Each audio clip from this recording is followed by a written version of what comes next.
On this slide, we have another very busy looking graph, but let's walk through it together so we can see that enzymes that come out of different organisms may have different optimal conditions. Remember, every enzyme has an optimal temperature and an optimal pH, but those optimal conditions actually vary from organism to organism. On this graph, on the x-axis, you can see temperature. Note that this is temperature in degrees centigrade. And on the y-axis, we see the relative activity of the enzyme as a percentage. So this ranges from 0 to 100%. Now, on the graph, we can see an enzyme called glucose 6-phosphatase in terms of its activity inside two different organisms, two different microbes. The yellow line here is representative of the activity of glucose 6-phosphatase that was taken from a bacterium that lives inside humans. The red line represents the activity of glucose 6-phosphatase taken from a bacterium that lives inside a hot spring. Now, as you can see, if we start with the yellow line, there's a range of temperature in which this enzyme is active. There's a range of temperature in which the glucose 6-phosphatase inside this bacterial cell is active and making product. It's just that it's not particularly efficient. It's not at its best. It's not at its optimum performance at all of these temperatures. If you look, for example, at about 25 degrees centigrade, which is around room temperature, we're right here. The enzyme is only at maybe 60% or 65% activity. So it's functioning, it's just not functioning optimally at that temperature. In fact, we have to get all the way up here, 100% activity, and that is at a temperature of about 40 degrees centigrade. That makes sense, right? If this is a bacterium that lives inside of a human being's body temperature is right around 40 degrees centigrade. So this is a bacterium that lives at 40 degrees centigrade. It makes sense that through evolution, its enzymes would have been developed to function optimally at the body temperature that the bacterium is going to experience. Now compare that to the bacterium that comes out of the hot springs.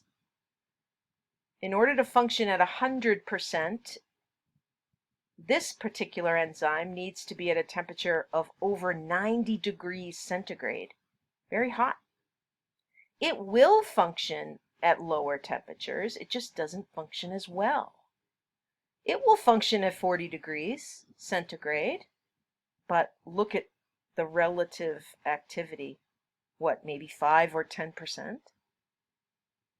It will also function at temperatures above 90 degrees, but maybe down towards 50%. It needs to be right at that optimal temperature in order to have 100% optimal activity. Now, it's the same enzyme. It's glucose 6-phosphatase. It's an enzyme that's involved in the metabolism of glucose. Both of these organisms need that enzyme. They both use it for their metabolic processes. It's just that through evolution, this form of the enzyme has developed to function best at a much higher temperature because this organism lives at a much higher temperature.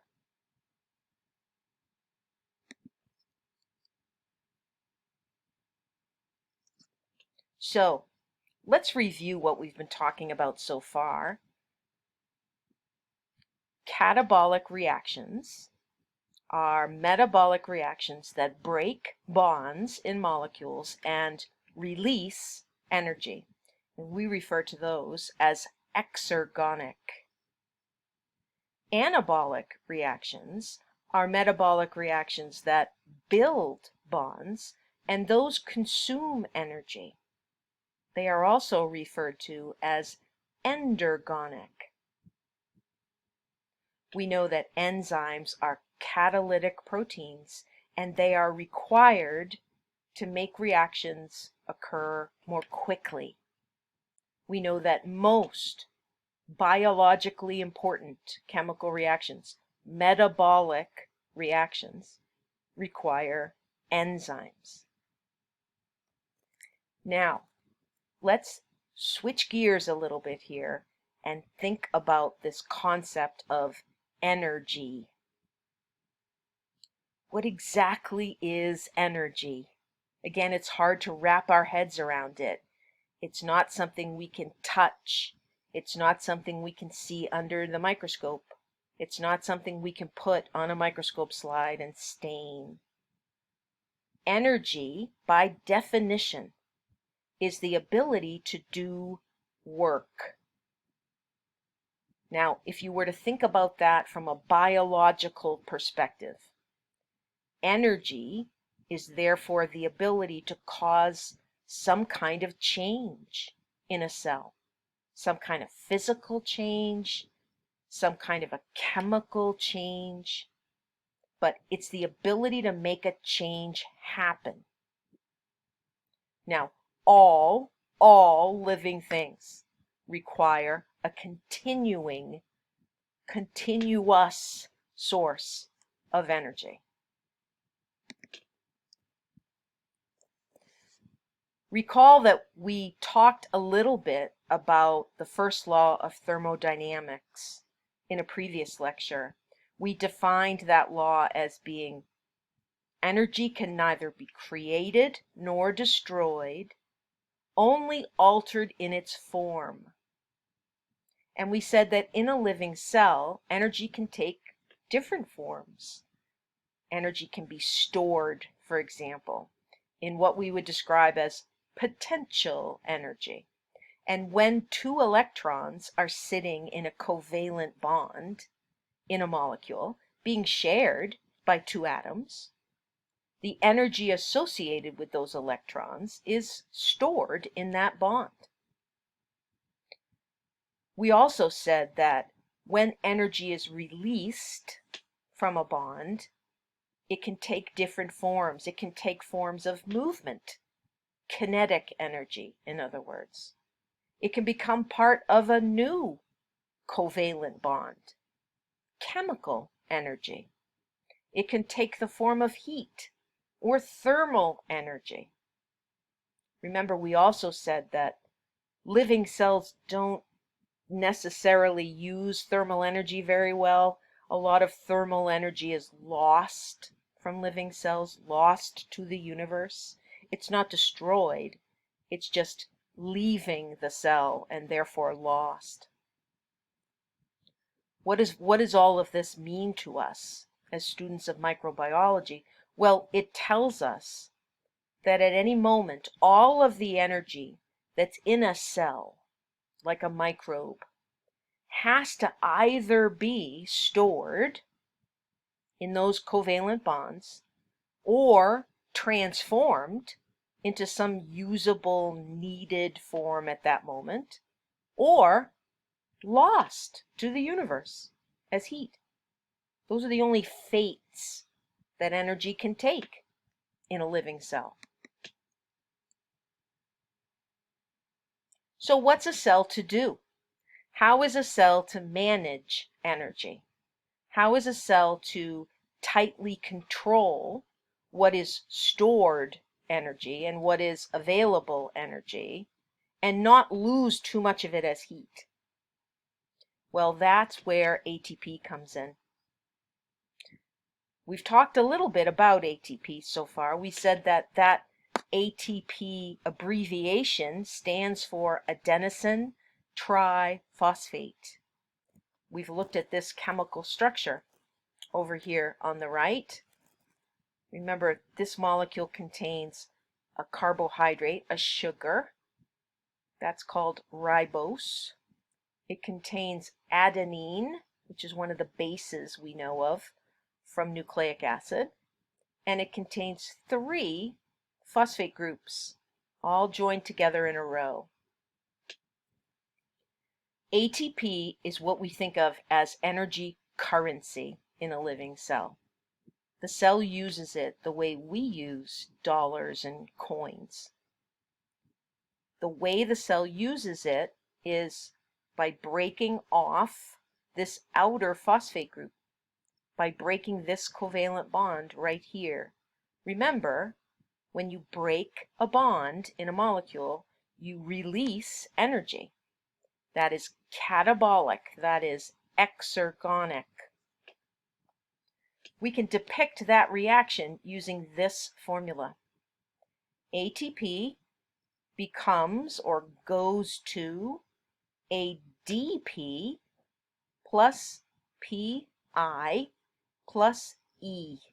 Means is that the adenosine triphosphate, 3 phosphates, is going to have 1 phosphate broken off and become adenosine diphosphate, di meaning 2, plus a phosphate group, that's the one that got broken off, plus a little bundle of energy. Now, I want to point out that the reason we draw the phosphate with a little subscript of I next to it, the I stands for inorganic. There's no carbon in a phosphate group. That's where that comes from. In terms of the little bundle of energy, it's just about 7.3 kilocalories per mole. Remember, a kilocalorie, scientifically, is what most people refer to as a calorie. So it's just a little bit of energy released that the cell has the ability to use. All things require ATP. All life needs a constant source of energy, and that energy comes from the breakdown of that ATP molecule.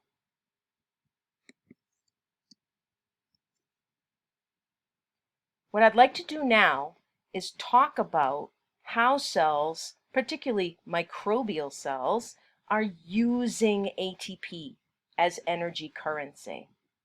This can be a little bit confusing for students because it turns out that this equation goes both ways. In other words, the cell is going to continually take the ATP molecule and break it apart and then put it right back together again. That's what the double arrow means. Don't be confused by this. When a cell makes this equation go this way, in other words, when a cell takes some ADP and some phosphate and a little bit of energy and puts ATP back together, that is still in the realm of using this molecule. In other words, when the equation goes this way to the left, this is still how the cell is using the ATP molecule. We're not talking about how cells make ATP here. We're not talking, in other words, about cellular respiration here or fermentation. We're talking about the everyday use of ATP as energy currency by living microbes and living cells. The cell literally breaks ATP apart, then puts it right back together again. Then breaks it apart, then puts it together. Then breaks it apart, then puts it together. And it does that so that no energy that is being released somewhere else in the cell goes to waste. And no chemical reactions that might require energy in that moment go without. Let me show you what I mean.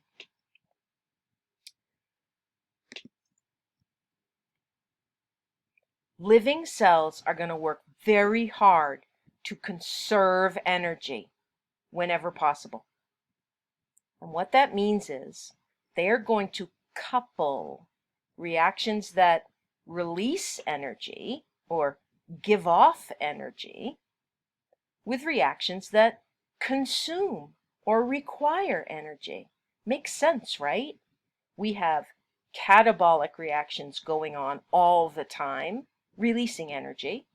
And then we have anabolic reactions going on all the time that require energy. So why not bring those two things together?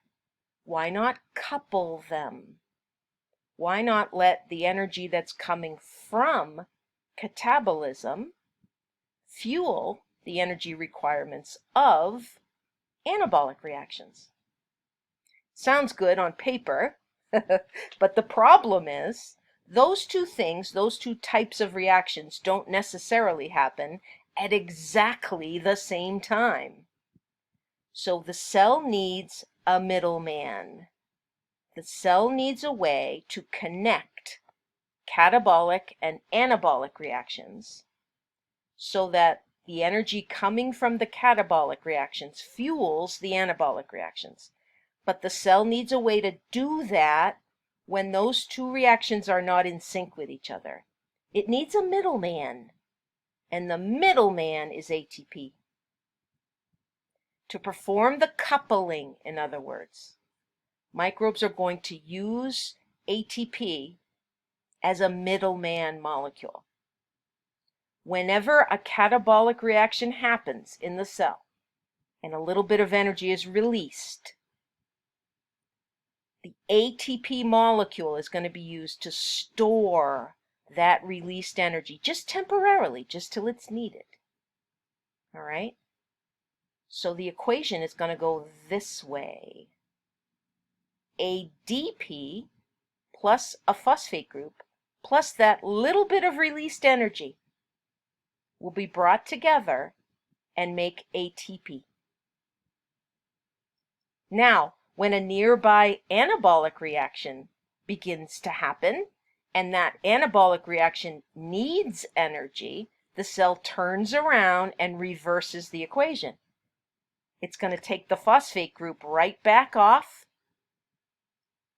It's going to release that little bundle of energy, and the anabolic reaction will proceed. Another catabolic reaction is occurring. Well, let's grab onto that energy. We'll use the energy to add a phosphate group to ADP, and we'll make ATP. Another anabolic reaction is happening. Let's take the phosphate group right back off of that ATP and release a little energy to give to that chemical reaction. This is how ATP is used in a cell, whether it's a microbial cell or not. The phosphate group is taken off, put on, taken off, put back on, taken off, put back on, all in an effort to couple these two types of reactions so that none of that energy, or at least as little as possible, gets lost as heat.